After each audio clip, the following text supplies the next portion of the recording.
grupo e eu acho que hoje você dispensa apresentações, mano. Tá bom, beleza então. Amo Vamos... você. Obrigado pela aula. Ih, caraca. Tranquilo. Vou fazer então uma oração pra gente, pessoal. Vamos lá. Pedir pra todo mundo botar no mudo, por favor. E aí fazer uma oração e a gente começa. Tá gravando, tá bom? Deus, Senhor, muito obrigado pelo privilégio de acordarmos mais um dia, Pai. Mais um dia com vida, com saúde, com as pessoas que estão ao nosso lado, com as coisas que temos. A vida é tão complexa, e a nossa existência é algo tão profundo, tão complexo como a gente vai ver hoje. Então a gente é grato pelos prazeres que nós e pelas alegrias que nós podemos desfrutar hoje, Pai, com as pessoas que amamos, com o sol fazendo aqui fora, com a segurança que temos desfrutado. E obrigado pela Bíblia, esse livro tão rico, que consegue nos orientar sobre para absolutamente todos os aspectos e áreas da vida e ajuda a gente a entender coisas, ou talvez não entender, mas saber como lidar com coisas tão complexas, Pai, diante que existem nesse mundo, que existem debaixo do sol, né? Te agradecemos por esse livro ter chegado até nós, por a gente viver num país em que a gente pode abrir a Bíblia, a gente pode falar abertamente sobre essas coisas. Te agradecemos por tudo isso, Pai. Peço obrigado principalmente por Jesus Cristo, por Ele ser a sabedoria, por Ele ser o caminho, a verdade e a vida, e por a gente ter sido apresentado e conquistado por Ele. Muito obrigado, Senhor. Te amamos, fico com o restante desse dia aqui, com essa aula, que o Senhor me use, que seja o Senhor falando e não eu. Que a Tua palavra toque o coração de cada um aqui, que a gente possa aprender cada vez mais a entender a Bíblia. Em nome de Jesus Cristo, que oramos muito gratos, Pai. Amém. Amém. Amém. Pessoal, vamos começando aqui então, tá? Primeiro, bem-vindos a todos. Uma alegria ter vocês aqui. Só um segundo.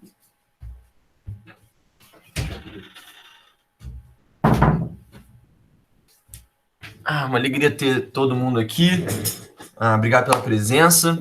Como todos vocês estão sabendo, já devem estar sabendo, a gente vai falar hoje sobre... A gente está na aula 6 do nosso projeto 365. A gente vai falar sobre a literatura de sabedoria, né? Que são esses... Tem uma discussão a respeito disso, a gente vai falar daqui a pouco, mas sobre esses 3 livros, Provérbios, Eclesiastes e Jó. E a fonte que eu usei para preparar essa aula foi o Bible Project, que é o material que a gente tem usado como base principal para esse plano de leitura, né? Eu acredito e espero que a maioria de nós esteja assistindo aos vídeos que são propostos e disponibilizados no plano. Os vídeos são muito, muito, muito bons, enriquecem muito o nosso entendimento da Bíblia para nós leigos, né? A gente consegue entender e extrair muito mais da Bíblia com o direcionamento que alguns materiais dão. E esses vídeos eu dou um destaque especial pela simplicidade com que trazem as mensagens, né? Então, a questão da câmera aí, para quem chegou depois, desculpa, é que minha câmera tá doida, então às vezes vai ficar trocando aqui. E o outro material também foi uma série de estudos sobre a literatura de sabedoria do Douglas Jacobi, um mestre da nossa igreja, e também alguns outros materiais. Eu dou destaque uma sugestão, se alguém quiser ver um podcast, que é o Correlê, do pastor de São Paulo, pastor e teólogo Ed René Kivitz. Eu vou colocar aqui o nome, que é bem interessante, ele faz umas discussões a respeito de várias coisas bem bacanas. E Correlê, como a gente vai ver, é o nome do livro de Eclesiastes em hebraico, né? A gente vai trabalhar um pouco mais disso daqui a pouco. Deixa eu mudar aqui. A gente vai falar hoje o sumário, né? A ordem que a gente vai falar primeiro sobre a complexidade da vida. Depois a gente vai entrar em si no que são os livros de sabedoria. E a gente vai entrar Provérbios, Eclesiastes e Jó. Mas antes, eu queria chamar aqui, a gente vai fazer uma rápida enquete, uma rápida brincadeira aqui. Eu vou, se você souber escanear o QR Code, você pode fazer isso. Se você não souber, entra nesse link que eu coloquei agora aqui no chat, para quem quiser, né? Entrar nesse link que eu coloquei no chat agora e vai ter uma pergunta ali. Qual desses livros você prefere? Eclesiastes, Provérbios ou Jó? E a gente vai fazer essa brincadeira agora e eu vou colocar aqui em tempo real para a gente ver os resultados. É só clicar no link, pessoal, que está aí, e aí você responde e pode voltar. Ó, a galera já está respondendo aqui já. Ó, por enquanto, o Provérbios está em primeiro. Ó, e os números estão brincando. Vamos votando aí para ver.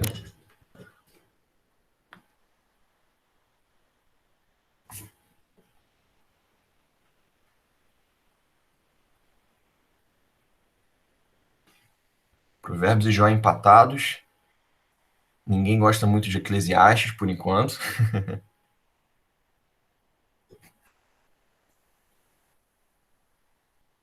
Eu acho que ele pergunta o primeiro, segundo e terceiro lugar.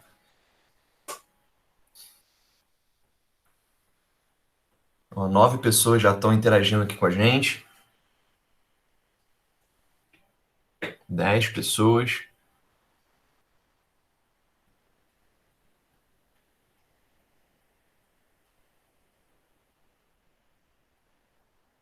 Onze. Tá, beleza, tá, beleza. Só para a gente fazer essa interação. Queria perguntar, aí vocês podem abrir o microfone para quem quiser. Vocês já esperavam esse resultado? Ou alguém esperava alguma coisa diferente, ficou surpreso?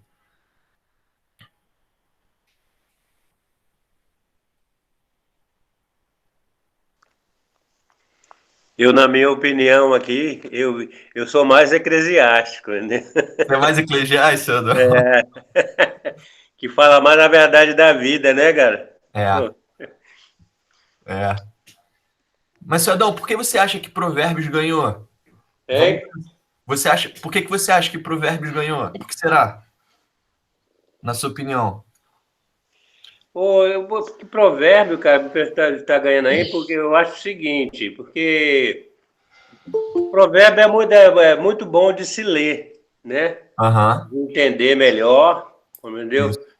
Mas eu vejo que a pessoa está escolhendo mais é porque quase sempre esse provérbio nós estamos chegando e lendo. O Sim, Eclesiastes já é mais um pouquinho difícil para a pessoa chegar e estar lendo, é, né? Porque exato. fala das coisas que é tudo ilusão, né? É uma vida nossa vida aqui é tudo é uma ilusão, não é uma coisa que a gente vai é duradoura, né? É passageira aqui, né? Então tem muitas pessoas também que não gostam disso, né? É. Seu Adão, Oi. perfeito. Muito, muito bom. E, na verdade, aqui, ó, a Vera colocou, eu acho que Provérbios aborda assuntos variados, tem conselho para tudo. Uhum. É verdade. É verdade. Ah, eu vou botar aqui no mudo agora, rapidinho, só para voltar aqui para outra tela. A gente vai encerrar ali a enquete, né? E eu já tinha preparado um slide porque eu imaginava que Provérbios ia ganhar. E o motivo que eu achava que a Provérbios ia ganhar era exatamente o que o seu Adão falou, na verdade. Porque Provérbios ele é um livro muito fácil da gente ler. É muito fácil a gente extrair a sabedoria de Provérbios. É um livro que fala, pô, faz isso e vai dar certo. Faz não sei o que lá, que vai dar tudo bem. Ah, o, olha as formigas, faz como elas, que vai dar tudo certo para você. Mas se você ficar na cama rolando de um lado para o outro, as coisas não vão andar, né? A pobreza vai te atacar. Então, e ele fala sobre um monte de coisa. O livro de Provérbios é um livro muito fácil, muito simples a gente entender. O que acontece é que e ele conversa muito bem e tudo bem, tá, gente? Não tem problema nenhum a gente gostar muito de Provérbios. E acho que é naturalmente o livro que a gente mais gosta, sem problema. E é um livro da Bíblia, inspirado por Deus, e é ótimo. Mas ele conversa muito facilmente com a nossa cultura, uma cultura hoje em dia de que todos nós, de que a gente espera respostas binárias, certo ou errado, respostas imediatas para tudo. A gente vive numa época disso, de verdade, de decisão e ponto final e acabou, e é isso aqui, e de conselhos simples, né? Você vê no YouTube, clica aqui para saber como ganhar muito dinheiro em um mês, como passar a ganhar não sei quantos R$ 1.000 e não sei o quê, como não sei, como passar no concurso, como a gente quer isso, a gente quer esse tipo de conselho rápido, simples e direto. E que vai orientar a gente para tomar decisões. E isso é muito bom, isso é importante e eu recomendo, tá? Mas a gente começa a perceber que quando a gente vai esses outros livros da Bíblia, da literatura de sabedoria, Eclesiastes e Jó, eles trabalham alguns assuntos, eles mostram que a vida não é tão simples como o Provérbios pode levar um leitor que lê rápido, né, a entender. Tipo, as coisas não são tão simples, não é sempre que você fizer isso, o resultado vai ser aquele. Então, aí a gente começa a entrar na complexidade da vida. Esses livros, né, Provérbios, Jó e Eclesiastes, a gente pode tentar sintetizar um pouco a mensagem dele, que eles estão conversando a respeito dessa esfera, dessas perguntas, né? Qual é o significado da vida? Como viver uma boa vida? O que eu tenho que fazer para ter uma vida boa, uma vida feliz, tranquila, em paz? Porque no fim é tudo aquilo que a gente quer, tudo aquilo que a gente sonha, né? E a literatura de sabedoria, ela responde essas perguntas, cada um dos livros responde essa pergunta. Só que Provérbios responde de uma forma, Eclesiastes de outra e Jó de outra forma. Mas são diferentes perspectivas sobre a vida. E todos eles, quando lidos juntos, eles enriquecem a gente para conseguir entender o significado da vida e como viver uma boa vida. Mas antes, já que a gente está falando de literatura de sabedoria, né, vamos entender o que é sabedoria na Bíblia. A sabedoria não é inteligência ou conhecimento. Então, sabedoria não é algo que você necessariamente conquista indo para a escola ou fazendo um curso de não sei o que lá. Isso não é assim que funciona. Na Bíblia, a palavra hebraica para sabedoria é kokma, que é uma palavra que foi usada lá para descrever os artesãos na tenda do encontro, quando estavam preparando a Arca da Aliança, todos aqueles utensílios que os sacerdotes iam usar. E essa palavra ela tem mais a ver com habilidade, conhecimento aplicado, com a tomada de decisões. Você usar um conhecimento, algo que você tem, a sabedoria, para aplicar na vida, para tomar boas decisões na vida. Sabedoria,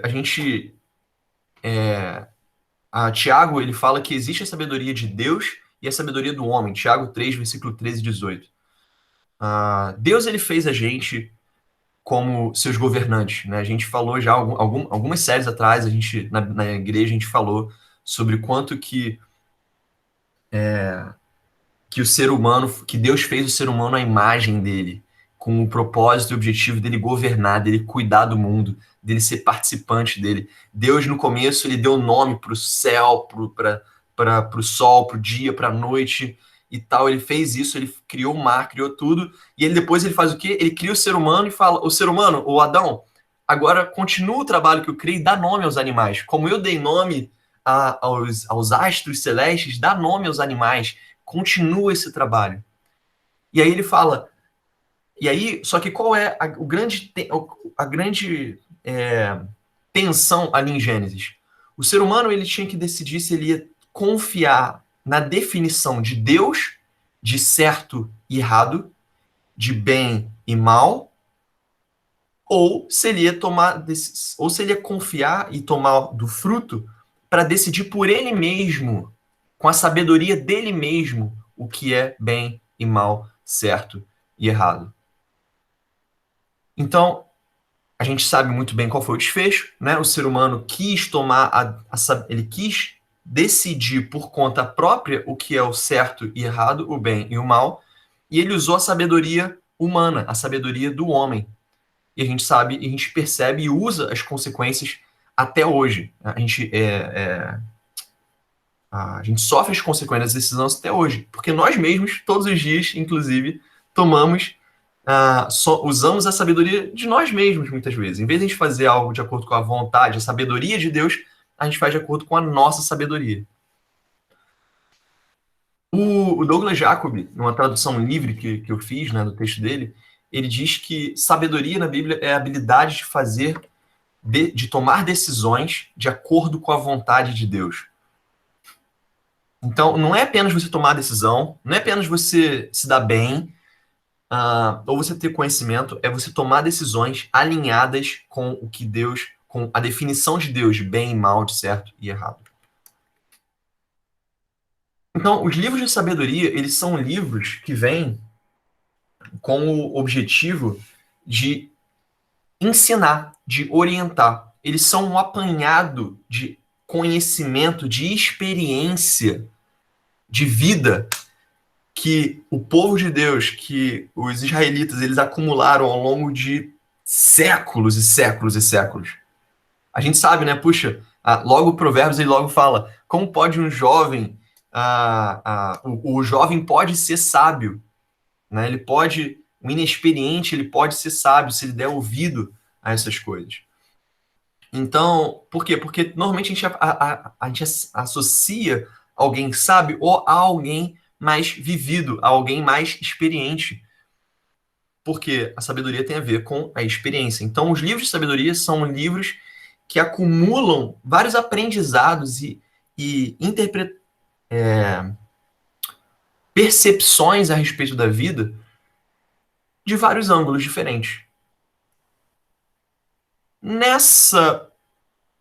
Dessa forma, nessa interpretação, a gente pode pensar e entender que, de certa forma, toda a Bíblia é um livro de sabedoria, né? É um grande livro de sabedoria que nos ensina como viver uma boa vida, a entender o que é a vida, o sentido e o significado da vida. A Bíblia nos ensina isso como um todo. Mas, mais especificamente, esses três livros, são usados, foram classificados bem mais, muito tempo depois de terem sido escritos, como os livros de sabedoria. Alguns autores defendem de colocar dentro desses livros de sabedoria o livro de Cânticos, tá? Cântico dos Cânticos de Salomão. E é uma questão de definição. Alguns autores e teólogos acham de uma forma, definem de uma forma, outros de outra, mas o que todos eles concordam é que Provérbios, Eclesiastes e Jó fazem parte desse grupo, e é o que a gente vai abordar hoje, tá bom? Mas de forma alguma não é diminuindo o valor e a importância do livro de Cânticos, que é um livro canônico, é um livro que está na Bíblia e é inspirado por Deus. Quando a gente vai ler os livros de sabedoria, é importante a gente entender, que esses livros, eles foram escritos, no gênero poético, são poesias. A maior parte desses livros foram escritos no gênero poético. Então a gente precisa entender que a gente não pode ler algumas coisas que estão ali ao pé da letra, marcado e achando que o que o autor quis dizer necessariamente aquela palavra que está escrita ali. Porque muitas vezes ele está fazendo ilustrações, ele está comparando as coisas, ele está fazendo metáforas, ele está fazendo hipérboles, que são exageros, não para mentir, não é uma mentira, é um exagero para fazer o ponto dele. Poxa, nossa aula aqui, tá todo mundo aqui. Não é todo mundo, 8 bilhões de pessoas, de habitantes do planeta que estão aqui, não. É todo mundo da nossa igreja, tem um grupo aqui, bom.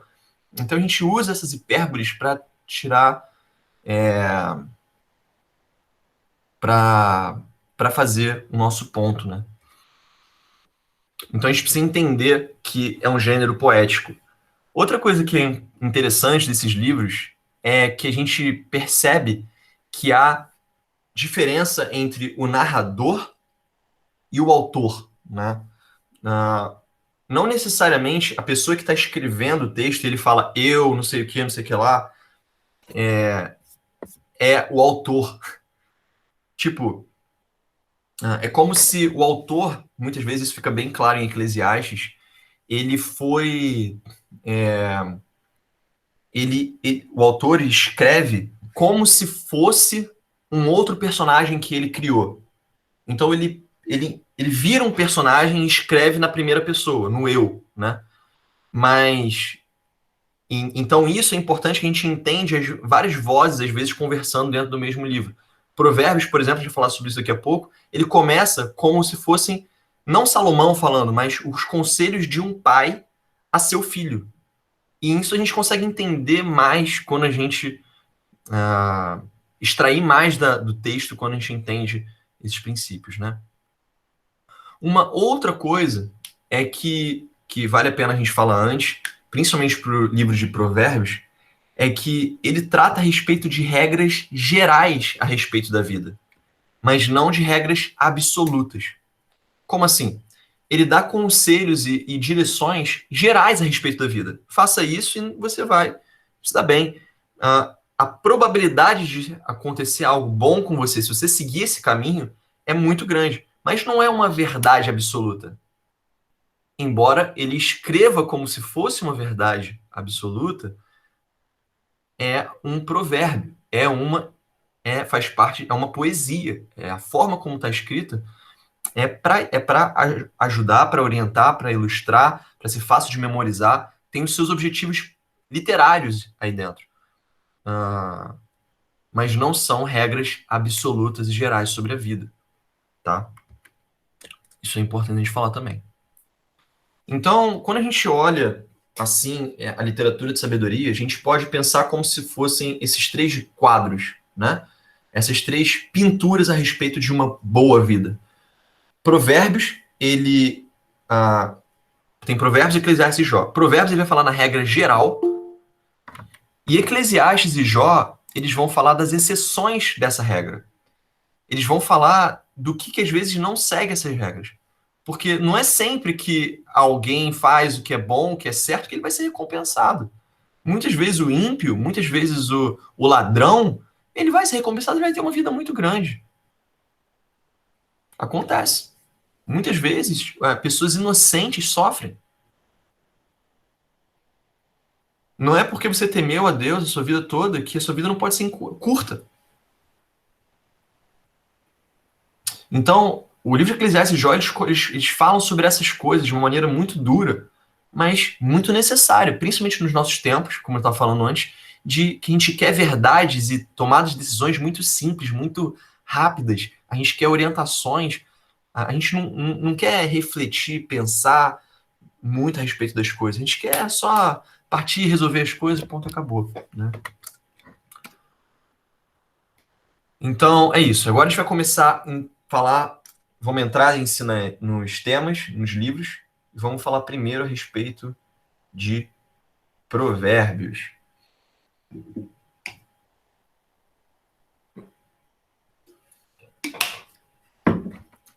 Tá dando para entender, pessoal? Tá todo mundo acompanhando aí? Tá de boa? Tá excelente, Rômulo. Obrigado. Obrigado, Rômulo. Tudo bem. Valeu, então. Vamos lá. Sim. Primeiro, nem todo livro de Provérbios foi escrito por Salomão, tá? É um apanhado de provérbios, de conselhos, de pensamentos que foi agrupado, né? E que é atribuído a Salomão, que foi o autor de grande parte deles, mas nem todos foram escritos por ele. Um provérbio, o que é um provérbio? A gente fala do livro de provérbios, mas o que é um provérbio? Provérbio é um ditado popular, é uma frase curta que exemplifica e ilustra algumas experiências humanas, né? Algumas observações a respeito da vida que um ser humano faz. Por exemplo, a gente tem alguns provérbios brasileiros. Água mole, pedra dura, tanto bate até que fura. O que esse provérbio está dizendo pra gente? Persistência. A água é mole e a pedra é dura. Mas a água, conforme ela vai batendo e batendo, ela batendo, tanto bate até que fura a pedra. Por quê? Porque ela continua sendo persistente e consegue conquistar o que ela quis. A pressa é inimiga da perfeição. Se você fizer algo com pressa, você não vai conseguir fazer algo muito bom. Você não vai conseguir fazer algo perfeito, porque a pressa atrapalha a perfeição. São provérbios, são ditados populares que ensinam a gente a tomar algumas decisões da nossa vida, que ajudam a gente, que orientam a gente a tomar algumas decisões, mas que não necessariamente são verdades absolutas, como a gente estava falando agora há pouco. Então, quando a gente lê o livro de Provérbios, a gente pode entender como se fosse um professor brilhante, como um cara super sábio, muito vivido, muito experiente, que vai dar um monte de direções pra gente, de orientações sobre como a gente pode viver uma boa vida. É assim que a gente deve ler. Eu queria pedir para alguém ler esse texto aqui. Quem pode, por favor? Provérbios 1, do 1 ao 7, que é logo o começo do livro. Posso ler? Valeu, Samuca. Estes são os provérbios de Salomão, filho de Davi, rei de Israel. Eles ajudarão a experimentar a sabedoria e a disciplina, a compreender as palavras que dão entendimento, a viver com disciplina e sensatez, fazendo o que é justo, direito e correto. Ajudarão a dar prudência aos inexperientes e conhecimento e bom senso aos jovens. Se o sábio lhes der ouvidos, aumentará seu conhecimento, e quem tem discernimento obterá orientação para compreender provérbios e parábolas, ditados e enigmas dos sábios. O temor do Senhor é o princípio do conhecimento, mas os insensatos desprezam a sabedoria e a disciplina. Obrigado, Samuel. Como a gente estava falando, vamos explorar um pouquinho só, né? Alguns desses pontos. São os provérbios de Salomão, porque a maior parte do livro foi escrito por Salomão, mas não todo ele, tá? E eles ajudarão a experimentar a sabedoria, a viver com disciplina e sensatez. Então, é um guia para a vida, né? Isso que o livro se propõe a ser. E o autor fala isso logo no começo. E aí ele conclui essa primeira fala. Gravando no Google. Eu não sei. Alô? Opa, alguém está aberto aí. Vai ser usado agora? E logo depois ele conclui dizendo: o temor do Senhor é o princípio do conhecimento, mas os insensatos desprezam a sabedoria e a disciplina. Então, o que ele está falando é que a fonte de toda a sabedoria, o temor é Deus, vem de Deus, vem do temor ao Senhor. O que é o temor ao Senhor? A gente já ouviu isso várias vezes, né? Mas é importante destacar: temor não é medo de Deus, mas é uma reverência a Deus. É humildade perante Deus. É você reconhecer, é a gente reconhecer o meu e entender o meu lugar e o lugar de Deus. É confiar, temor ao Senhor é confiar na sabedoria dele e na definição dele de bem e mal e de certo e errado. Temor ao Senhor é confiar nas definições de Deus e não na definição do homem do que é certo e errado. Então, o real conhecimento, a real sabedoria, a gente só pode acessar através do temor ao Senhor. O livro de Provérbios, ele começa, né, até o capítulo 9, como se fossem conselhos de um pai a seu filho. Meu filho, escute a sabedoria do seu pai, dê ouvidos à sua mãe. E ele vai falando isso o tempo todo, várias vezes no capítulo 9. Aí ele fala sobre imoralidade, ele fala sobre não corrigir um orgulhoso, ele fala sobre vários conceitos, né, dá vários conselhos a seu filho. E é muito bonito pensar nisso, né? Puxa, uma conversa, seu pai e você e seu filho sentados assim, o pai te parece que está jorrando conhecimento e querendo bem do filho, o filho absorvendo e pensando e falando: puxa, eu tenho que aprender isso tudo para eu conseguir viver uma boa vida. Então, é isso que o livro de Provérbios está fazendo até o capítulo 9. E em alguns trechos desse livro, o autor, ele personifica a sabedoria como uma mulher. como a dama da sabedoria, né? Que a sabedoria, ela vira como se fosse uma mulher que chama as pessoas para desfrutarem do conhecimento, da vida que ela transborda. E a gente pode ler isso em Provérbios 1, 20 ao 33, 3, 13 ao 20, 8 ao 9. Vocês vão receber esses slides depois também, tá, gente? Só para vocês saberem. Isso é interessante, porque é uma maneira poética, de novo, né? De mostrar que a gente vive num universo moral. Ou seja, um universo que existe o certo e o errado, o bem e o mal, e os resultados das coisas, muitas vezes, estão relacionados às decisões que a gente toma. Tá bom? Depois disso, até o capítulo 9, do 9 ao 30, mais ou menos, é a seção do meio do livro, que ele vai falar sobre diversos, centenas de conselhos a respeito da vida. Sobre tudo, né? Que é o que a gente estava falando aqui. Alguns até escreveram no chat. Pô, conselhos sobre sobre trabalho, sobre relacionamentos, sobre conselhos sobre pedir conselhos sobre como se gerir uma cidade, um reino, talvez um negócio, né? Como cuidar da família, como cuidar dos filhos, sobre absolutamente tudo. E na parte final, que eu não coloquei aqui, mas é o conselho, aí volta, parece que vira, né? É uma mãe falando para um filho sobre como escolher uma boa esposa, o que é bem bonito também, né? Lá pro verso 31. Provérbios, eles são regras gerais relacionadas à probabilidade, mas não são promessas. E alguns dos livros, dos textos mais comuns que a gente pode interpretar de maneira errada e equivocada, são isso aqui, por exemplo. O temor do Senhor prolonga a vida, mas a vida do ímpio é abreviada. Ou seja, puxa, será que Só que aí você pensa nisso. Beleza, você acredita na Bíblia, que a Bíblia é inspirada por Deus, a Bíblia é a palavra de Deus, é Deus falando, a Bíblia não erra. E aí você lê isso, aí você vê uma criança, ou, por exemplo, meu tio, eu não conheci, o irmão mais velho da minha mãe morreu aos 15 anos atropelado por um ônibus. E aí? Ele era um ímpio? Por isso que a vida dele foi abreviada?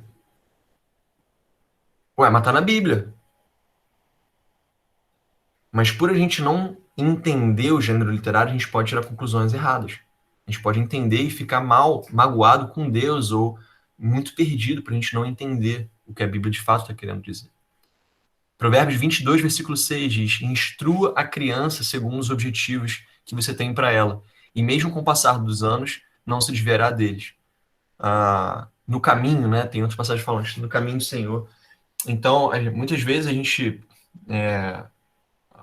muitos pais, muitos instruíram seus filhos, cuidaram deles, fizeram devocionais, disciplinaram, leram os livros, fizeram tudo direitinho como está no manual, como vocês foram ensinados, receberam as aulas de como cuidar dos filhos e como educar. Fizeram tudo. Mas, passar dos anos, eles se desviaram. Talvez não estejam mais na igreja, talvez não estejam no convívio. E aí? Isso, a Bíblia ou a Bíblia está errada, ou eu não fui um bom pai, eu não fui uma boa mãe, eu não eduquei bem o bastante. E a gente joga para nós, a gente assume essa responsabilidade que na verdade não é nossa. Se todo filho que se desvia é culpa do pai, então Deus deve ser um péssimo pai, porque a maior parte dos filhos deles abandonaram ele, abandonaram o caminho. É ou não é? Então, o que a Bíblia está dizendo é que o que Provérbios diz são regras gerais e não promessas a respeito da vida. Ela está orientando, puxa, orienta o seu filho no caminho, mostra os objetivos, direciona ele. E a probabilidade dele não se desviar dele com o passar dos anos é muito grande. Bem maior do que se você não orientar ele pelos caminhos. Então, a gente precisa entender isso para a gente não se machucar pela Bíblia, não se machucar com nós mesmos, com os nossos pensamentos, ou não culpar Deus por algumas coisas. E aí, quando a gente entende isso, o livro de Provérbios ele sai de um pedestal no sentido de, tá na Bíblia, isso aqui vai acontecendo, isso aqui, não sei o que lá. A gente começa a ver ele de uma maneira muito mais semelhante a o que os outros livros vão falar, como Eclesiastes e Jó. A gente vai entrar nisso daqui a pouco. Mas, de novo, é um livro muito importante, é um livro maravilhoso, divino, inspirado por Deus, a palavra de Deus. O livro de Provérbios é um guia para viver no mundo bom de Deus, sobre como ter uma boa vida no mundo de Deus. Tá? Indo para Eclesiastes. Opa. Indo agora para Eclesiastes. Eclesiastes, ele também é atribuído a Salomão. Provavelmente foi Salomão que escreveu, mas não necessariamente. Talvez tenha sido algum outro filho de Davi, ou seja, algum outro descendente de Davi, ou talvez até algum grande sábio de Israel que usou, de novo, de maneira poética e literária, a autoridade de um sábio filho de Davi, entendeu? Então, mas provavelmente foi Salomão, tá? Isso é só uma questão de discussão dentro que há essa discussão dentro do mundo teológico. Como a gente falou antes, existem em alguns livros uma diferença entre o autor e alguns personagens que são usados dentro do livro. É a mesma pessoa escrevendo, só que em determinado momento é o autor falando e depois é um outro personagem falando. E isso é difícil para a gente perceber porque, puxa, é um livro de milhares de anos, né? Não é nossa literatura, não foi escrito para o nosso povo. Então, é complicado, mas a gente precisa entender e estudar essas coisas. A gente está aqui já é um ótimo passo, né, para a gente entender melhor a Bíblia. Então, o livro de Eclesiastes ele tem duas vozes, duas pessoas que estão dizendo lá. O primeiro a principal voz é a voz que está desde o capítulo 1, versículo 3, até o capítulo 12, versículo 7, ou seja, praticamente o livro todo, não é o autor, mas é o mestre, é o sábio, que em hebraico é Corelê. E esse Corelê, o que ele faz? Ele pode ser visto e interpretado como se fosse um crítico. Sabe crítico de cinema? Que a gente... ele tem lá a opinião dele, ele dá ele olha as coisas e tal, ele tá ali pensando, refletindo. Ele não tá ali só para curtir, para aproveitar. Não, ele tá ali para... Pô, mas isso aqui não foi tão bom. Isso aqui não é verdade. E ele faz isso. Então, o autor, esse Corelê, o sábio, o mestre, que é esse personagem, na maior parte do livro, ele tem esse papel. E o que ele fala no capítulo 7, 24, que sintetiza bem a mensagem, é que a realidade é muito distante e profunda. As coisas não são tão simples como faz isso e o resultado é aquele. Faz A, o resultado vai ser B, faz C, o resultado vai ser D. Nem sempre é assim. Nem sempre a gente vai ter explicações claras para tudo que a gente quer. A realidade é muito distante e profunda. E os judeus eles têm muito o hábito de responder perguntas com perguntas. Mais do que dar uma resposta imediata e clara. Por exemplo, a gente ia querer uma resposta do tipo... a gente ia perguntar para o sábio, a gente ia perguntar, ô sábio, por que pessoas ímpias estão vivendo uma vida grande, longa, boa? A gente ia fazer isso e a gente ia esperar por que isso, isso e aquilo. Por causa disso, disso e daquilo. Mas os mestres judeus, eles respondem com uma outra pergunta, normalmente. Tem uma brincadeira, né, que é feita. Chegaram para um rabino um dia e perguntaram: por que vocês sempre respondem perguntas com outras perguntas? E aí o rabino virou e falou: por que não? E isso é interessante porque, mais do que responder a pergunta de maneira imediata, binária, certo ou errado, sim ou não, dar uma resposta simples, isso encerra o diálogo, encerra a conversa, encerra a reflexão. Mas, por que não? Pensa sobre isso aqui, o que você acha? É muito mais profundo. Por quê? Porque a realidade é muito distante e muito profunda. Muito mais do que simples respostas, explicações a respeito das coisas, né? E agora indo para a segunda voz, que é o autor do livro, que provavelmente é Salomão, como a gente falou. Mas ele só aparece no capítulo 1, versículo 1 e 2, e no 12, 9 ao 14, quando ele está concluindo lá. O que ele faz basicamente no livro? Ele apresenta o Correlê, ele fala, escute as palavras do sábio, do Correlê. E no fim do livro ele volta para falar, ele sintetiza a mensagem do Correlê, ele sintetiza a mensagem do livro de Eclesiastes. E qual é essa mensagem? Que é o que o seu Adão falou. A mensagem que ele sintetiza é essa aqui. Tudo sem sentido. Sem sentido, diz o mestre, diz o Correlê. Nada faz sentido. Nada faz sentido. Pô, maneira a mensagem, né? Inspiradora. Mas, na verdade, essa expressão não faz sentido, nada faz sentido, ela, no hebraico, essa palavra é hevel, que é traduzida como não faz sentido. Tudo é hevel.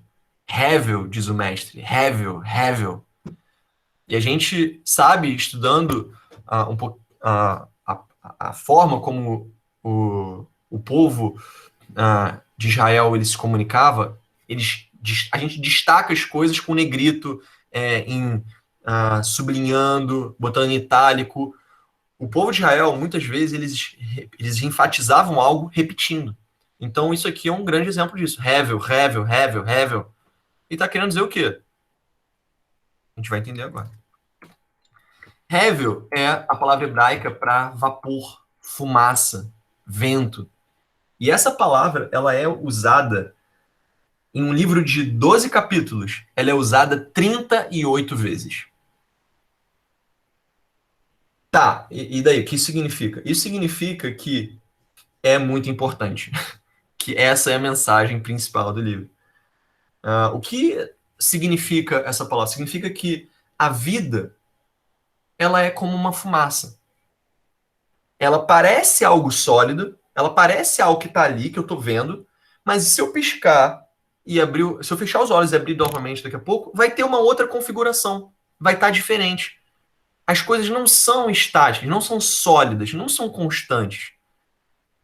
Eu posso achar que está tudo bem, está tudo maravilhoso, mas quando eu for tentar pegar a fumaça, ela vai fugir da minha mão. Eu não consigo pegar, eu não consigo entender.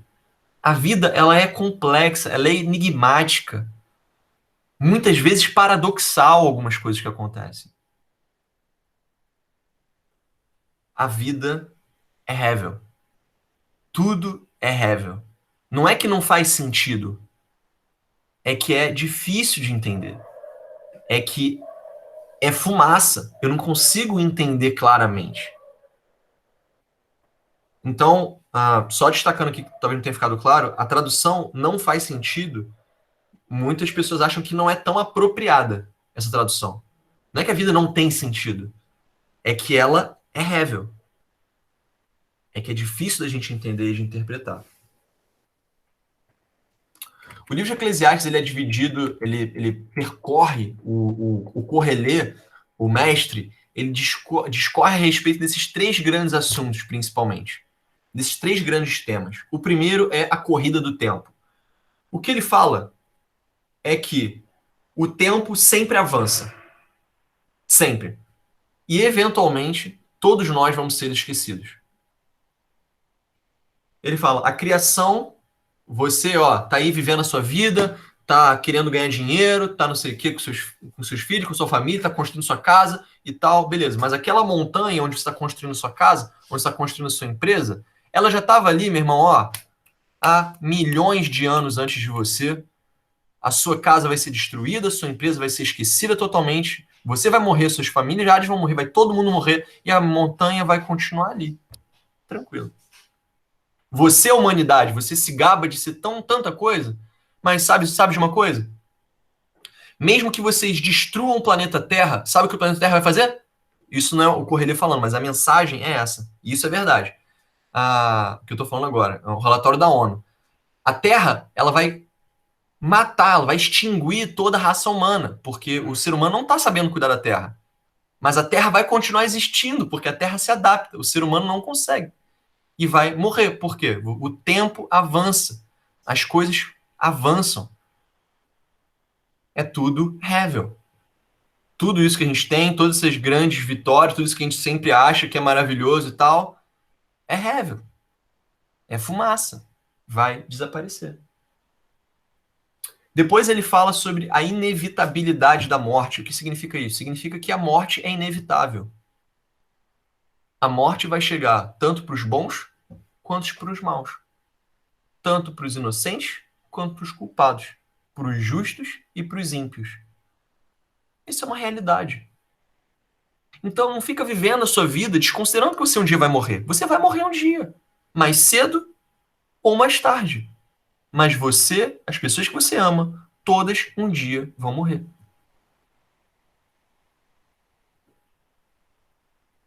É uma visão crítica, mas muito verdadeira a respeito da vida. E a gente, é o que eu estava falando antes, a gente às vezes não gosta tanto desse livro porque ele é meio deprê e tal, a gente quer coisas mais simples e tal pro dia a dia. Mas são algumas observações muito importantes a respeito da vida que a gente precisa fazer. Como o seu Adão estava falando. E o terceiro e último grande tema que ele aborda é a aleatoriedade da vida. Coisas ruins acontecem com pessoas boas e coisas boas acontecem com pessoas ímpias. Não necessariamente se você fizer tudo certo vai dar certo.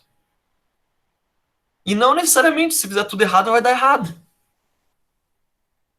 A gente vê tantas pessoas super poderosas, mas com uma vida triste, miserável. Uma vida corrupta. Bandidos. As coisas não são preto no branco. Não são simples. A realidade é muito distante e profunda.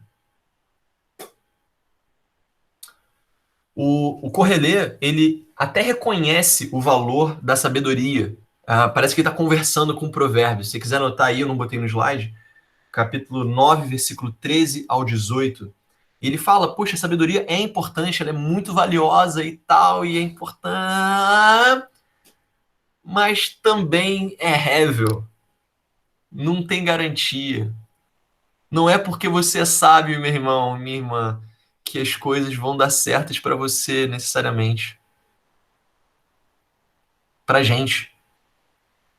A gente pode ser super sábio, a gente pode temer o Senhor, fazer tudo direitinho, mas é tudo Hevel. Duro. Muito duro. Mas é verdade. E diante de tudo isso, a conclusão que a gente que o livro quer levar, direcionar a gente a fazer é como viver essa vida Hevel. Como viver essa vida de fumaça, essa vida névoa que a gente não consegue segurar, que escapa das nossas mãos. Como a gente pode viver essa vida? E qual o segredo para desfrutar a vida? E a primeira coisa que a gente percebe lendo o livro é que a gente precisa aceitar o Hevel. A gente precisa, e por isso que o livro de Eclesiastes é muito importante. A gente precisa ver ele, reconhecer e aceitar que as coisas não são tão simples quanto a gente gostaria. Aceitar que as coisas estão fora do nosso controle. E o mestre ele fala várias vezes sobre o que é dom de Deus, sobre o presente de Deus, que é o quê? A família, a amizade, uma boa refeição, um dia ensolarado. Essas coisas, você poder desfrutar do seu trabalho, do seu suor, essas coisas são maravilhosas. Mas essas coisas não estão no nosso controle, não são garantias, mas elas estão. Hoje, nós temos elas. Então, a ideia que ele traz é que quando a gente percebe que nada, absolutamente nada está no nosso controle, a gente pode desfrutar dessas coisas boas que a gente tem na nossa vida, que hoje tem essa determinada forma, a gente pode e deve aproveitar delas o máximo possível, porque a gente não sabe quanto mais tempo a gente tem elas. A grande verdade é que a gente não sabe por quanto tempo a gente vai ter pessoa do nosso lado com a gente. A gente não sabe se o que vai acontecer com esse país amanhã, daqui a uma semana, daqui a um mês, daqui a um ano. A gente não sabe o que vai acontecer com a nossa casa. A gente não sabe o que vai acontecer com a pessoa que a gente ama. A ordem natural é os nossos pais morrem, depois vai a gente, depois vai os nossos filhos. Mas não necessariamente, infelizmente. É tudo rével. Você pode perder um filho amanhã. O cônjuge, e depois não sei o quê, e vai uma bagunça. A gente entrou numa pandemia que ninguém conseguia imaginar. O mundo inteiro mudou completamente em questão de meses. É tudo rével. E quando a gente entende essas coisas, quando a gente entende que a realidade é muito profunda e distante, a gente aceita, a gente deve aceitar, ok, as coisas são assim. Mas hoje eu vou apreciar e desfrutar o que eu tenho hoje. Isso é muito importante, tá? As palavras do Correlê, e no final do livro ele fala, são como um aguilhão, né? Que é como se fosse uma vara que machuca, que espeta, mas que direciona a gente para viver uma boa vida. E a conclusão do livro, né? Que aí o autor, quem está escrevendo, ele está sintetizando a mensagem do Correlê. Ele fala: aqui está a conclusão. Tema a Deus e obedeça os seus mandamentos, porque isso é essencial para o homem, pois Deus trará a julgamento tudo o que foi feito, inclusive tudo que está escondido, seja bom ou seja mal. Essa é a conclusão. Olha, um dia vai tudo acabar. É tudo rével. Então, garante, vai no que é sólido. Tema a Deus. Obedeça o que ele está falando. Um dia você vai ser julgado de tudo que você fez, você vai ter julgamento. Então, segue. Tema a Deus. Confia na única coisa que é sólida e não rével. Amém? É dura a mensagem, mas é importante. Muito importante. Principalmente nos nossos tempos. Por fim, desculpa aí o horário, já são 10 horas, mas eu vou acelerar aqui para a gente assistir o culto, talvez fazer alguma pergunta. Falar sobre Jó. Jó, ele foi escrito, a gente não sabe o autor de Jó, ele foi escrito 2000 anos antes de Cristo. Espera aí.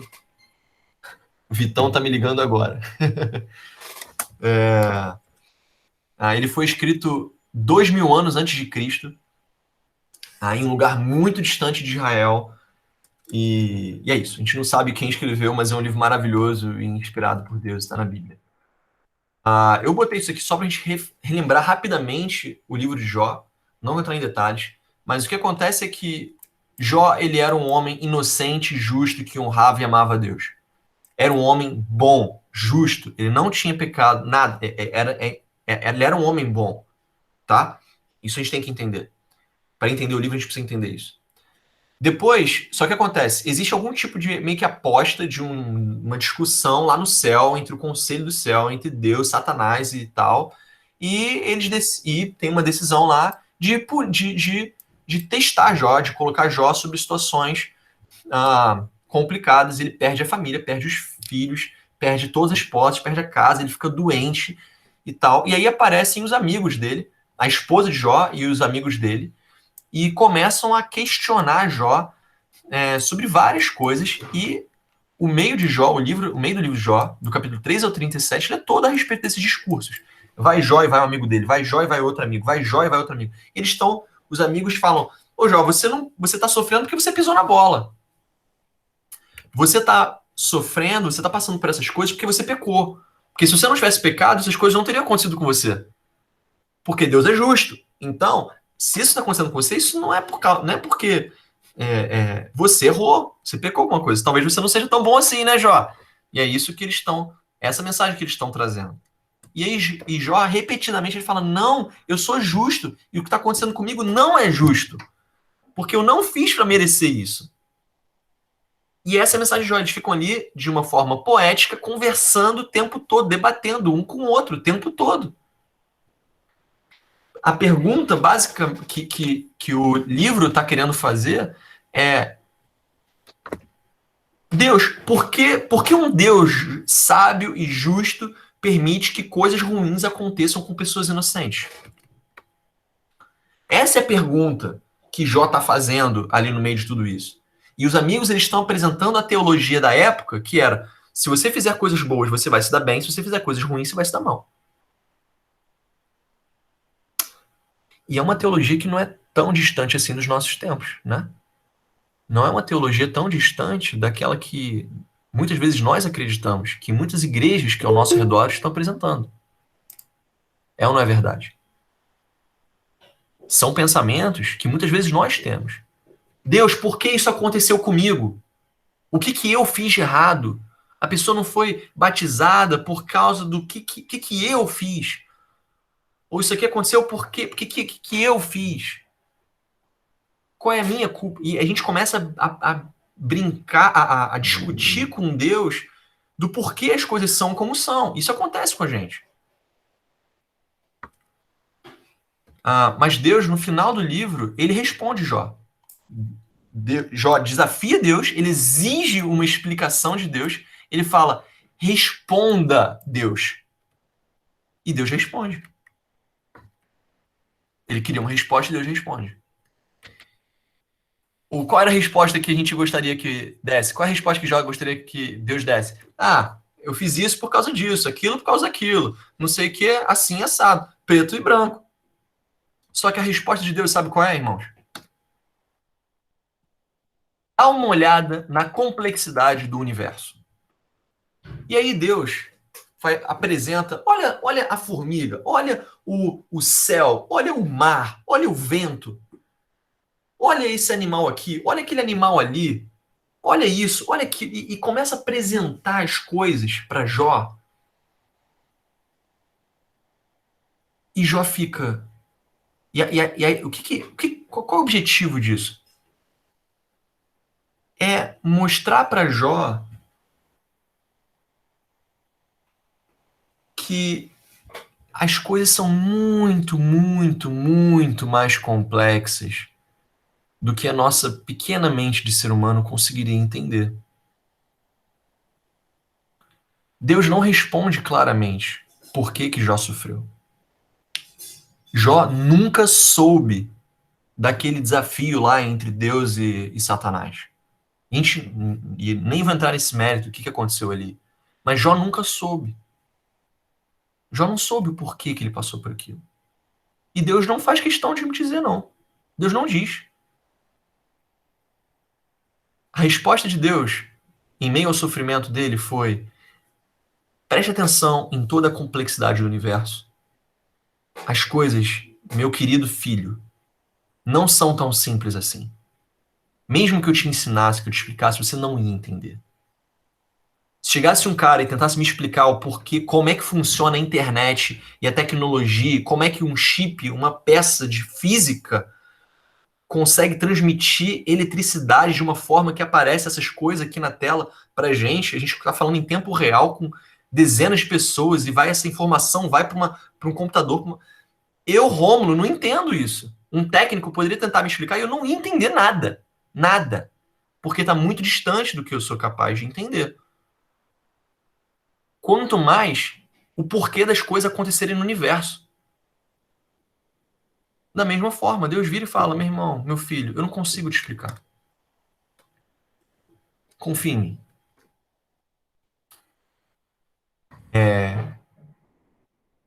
E o que acontece no fim, e Deus, Jó, ele se humilha, ele reconhece que ele falou de coisas que ele não entendia, ele falou demais, ele falou, vou calar minha boca aqui e tal, mas Deus ele fala, Jó estava certo, Jó nunca pisou na bola, os amigos dele que estavam errados, e Deus ele restaura a vida de Jó. e tudo volta a ser como, na verdade, dobra, né, todas as posses que ele tinha e tudo mais.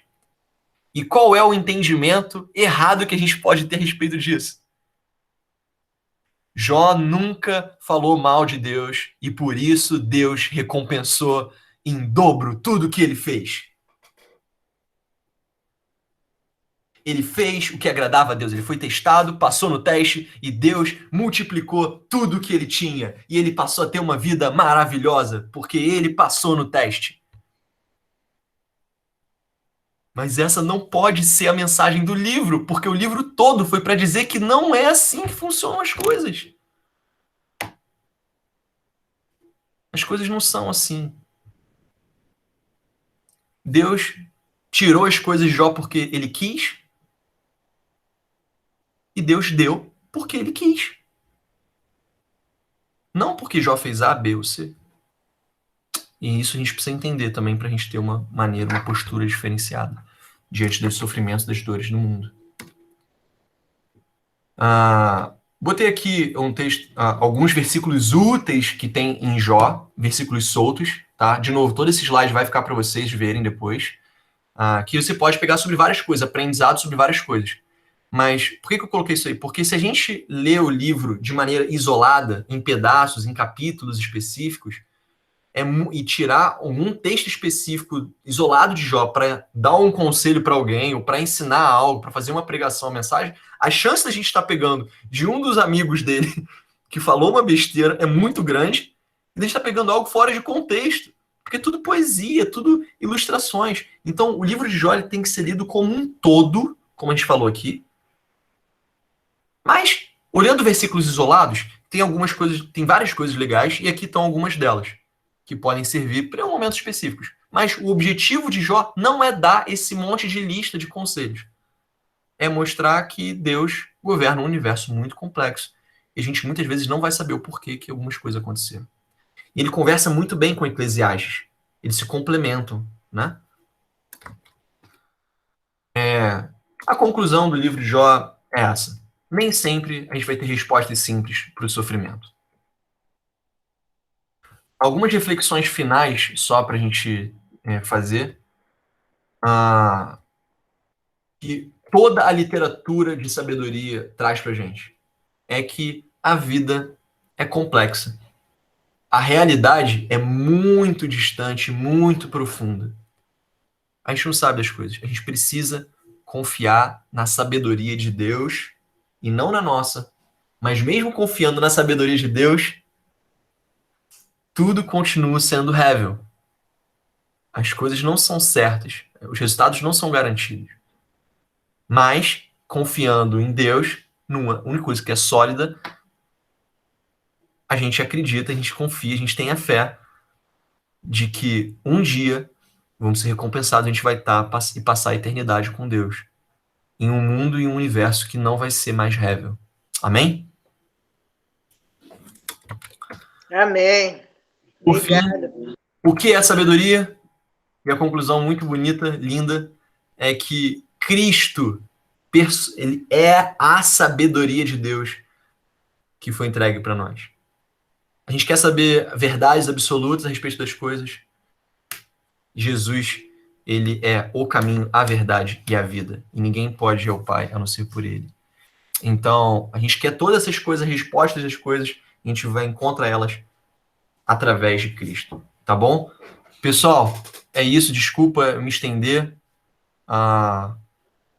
Eu acho que eles têm 2 minutos para um comentário, se alguém quiser fazer. Mas eu vou encerrar aqui, tá bom? É isso. Obrigado, Rômulo. Obrigado, Rômulo. Queria falar com você sobre o seguinte, isso foi muito bom, essas passagens que você passou aí. Eu também outro dia eu fiz uma pregação sobre por que os justos sofrem, né? É um vídeo sobre Jó, né? E a gente não sabe, né, o que a gente vai passar no amanhã, né? Hoje estamos aqui, mas amanhã nós não sabemos, né, o que a gente vai chegar, vai passar, se alguém vai chegar e vai fazer coisas diferentes, né? Não sabemos nada, né? Então eu fiz esse tema aqui e foi muito bom. Como eu dei, você me lembrou dele agora, né? Sobre Jó. Né? Jó sofreu pra caramba, ele não soube nem por que ele estava sofrendo, porque ele é um homem, ele era um homem digno de Deus, né? Íntegro. E um homem íntegro, né? Então, por quê? Se eu sou fiel a Deus, vou sofrer. A gente não sabe o porquê. Na verdade, a gente... Deus sabe o porquê que ele está fazendo isso, né?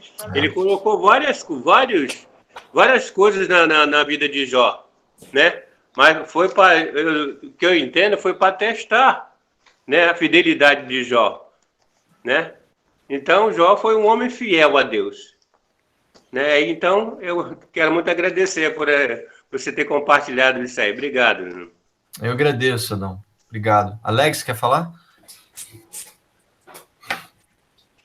Rômulo, obrigada, viu, pelo entendimento do livro de Provérbios e Eclesiastes. Foi muito importante para mim. Obrigado, André. Prazer estar aqui. Alex, só no mudo, aí depois vai o Hope. Tá, joia. Então, Romulo, eu queria te agradecer, excelente trabalho aí que você fez, né? E fazer só 2 comentários, né? Eu estava tentando lembrar aqui antes da aula de onde é que eu lembrava, mas foi lá por volta de 2014, 2015, o Samuel me emprestou a coleção de CDs que ele tem aí com as aulas do Douglas Jacobs sobre sabedoria, né? Os livros de sabedoria, né? Então, reforçar essa mensagem de que a sabedoria não é garantia, né? Que a sabedoria não te dá garantia, são bons princípios, né? Então, probabilidade não é promessa, né? Então, foi ótimo essa época que eu ia e voltava do trabalho ouvindo as aulas do Douglas. E sobre o livro de Jó, eu particularmente nem respondi a enquete porque, né, é difícil você escolher qual o melhor, qual é que você mais gosta, mas eu gosto muito aí do livro de Jó. E tem um livro do Philip Yancey chamado Decepcionado com Deus, que é construído muito em cima do livro de Jó. Eu acho que todo cristão, a cada 10 anos, tinha que ler esse livro do Philip Yancey. Eu estou chegando aí no momento de fazer a minha 3ª leitura, né? Porque é realmente muito difícil, né, você conviver com sofrimento, esse questionamento, né, de por que você está se esforçando para fazer o que é certo, como os cristãos fazem, e às vezes as coisas dão muito errado, apesar dos seus esforços, né? Então, muito excelente a sua aula aí, um ótimo registro aí para a gente usar aí para a sequência da vida. Obrigado. Daqui a pouquinho, eu acho que a Marie me perguntou aqui, eu vou disponibilizar as anotações que eu fiz aqui enquanto a gravação e os slides não são disponibilizados. Um bom dia para todos. Obrigado, Alex. Valeu. Bom dia. Obrigado. Tio Gilmar, e a gente encerra, tá bom? Opa. Obrigado, valeu. Alex. Eu queria só te agradecer muito, cara, e mandar um abraço para os seus pais aí, falar que temos orado. E lembrar aí que você fez aniversário sexta-feira, dar os parabéns, falar que vocês são como filhos e fico muito feliz de vê-los aí, trazendo a palavra para a gente, uma aula incrível aí. Parabéns, um grande abraço aí. Descobri uma identidade secreta, eu era o Hope até então. Aí.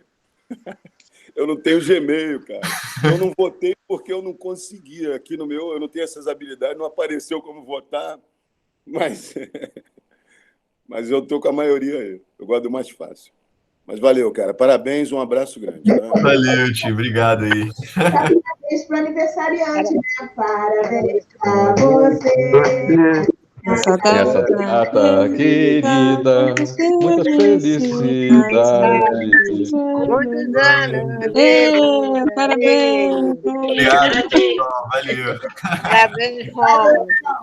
Obrigado, Parabéns, Rômulo. família. Deus abençoe. Parabéns, Alimar, pelo filhão. Parabéns, Rômulo. Deus abençoe. Parabéns, Rômulo. Você faz aniversário no meu mês, eu faço esse mês também. Opa, tá chegando? Já foi. Não, já passou, foi dia 21. Ih, falou, passou. Mas parabéns, Deus abençoe muito também, você. né? Muito obrigada por essa aula. Parabéns, Maraí. Muito bom mesmo. Obrigado. Oi, valeu, obrigada. Muito obrigado. Beijão. Tchau, gente. Rômulo, dá um abraço à sua mãe, ao seu pai, todo mundo. Pode deixar, orem por eles, por favor, tá? Pode deixar que a gente está orando já, tá? Obrigado, valeu. Tá bom? Um grande Glorinha. abraço. Fica com Deus. Tchau, valeu. Tchau. Glorinha, conheci essa semana um rapaz que trabalha acho que é geólogo na Petrobras também, Daniel. Ele foi seu colega de turma na faculdade, uma coisa assim. Aí lembrou de você. A gente falou com ele. Oi, você falou que eu não entendi. Daniel, a gente conheceu um Daniel que trabalha. Você conheceu ele aonde? Daniel Epifânio?